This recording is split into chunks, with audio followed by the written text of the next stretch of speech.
إذ نادى ربه نداء خفيا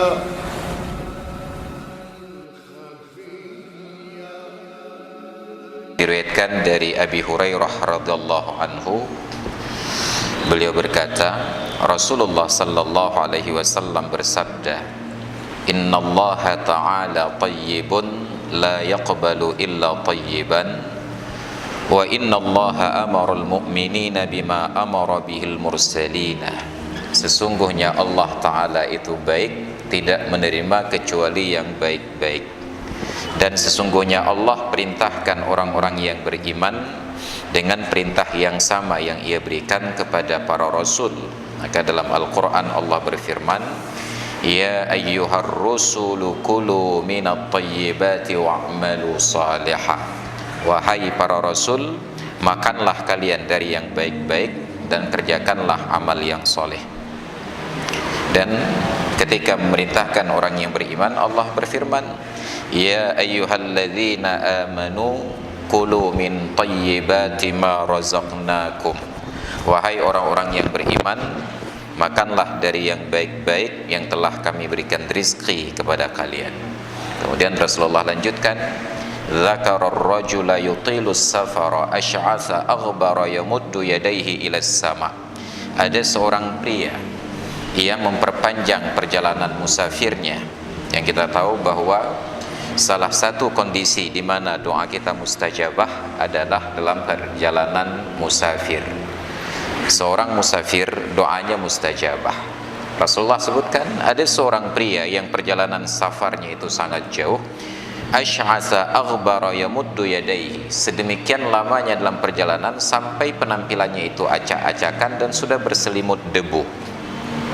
Lalu ia bentangkan dua tangannya menghadap langit sambil berdoa, Ya Rabb, Ya Rabb, wa mat'amuhu haramun, wa mashrabuhu haramun, wa malbasuhu haramun, wa ghudhiya bil haram.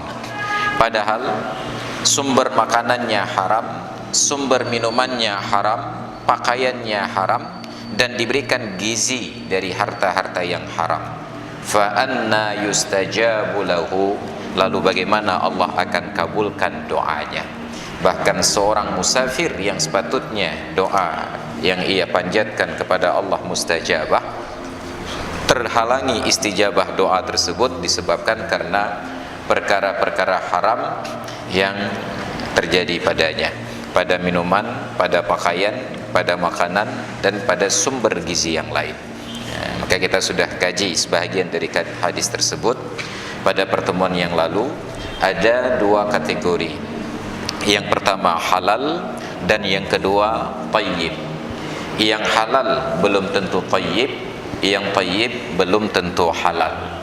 Dalam Islam ketika Allah kedepankan, Allah dahulukan sebutan kata halal, itu mengajarkan kepada kita tentang skala prioritas, aulawiyat. Ya ayyuhan nasu kulu mimma fil ardi halalan tayyibah.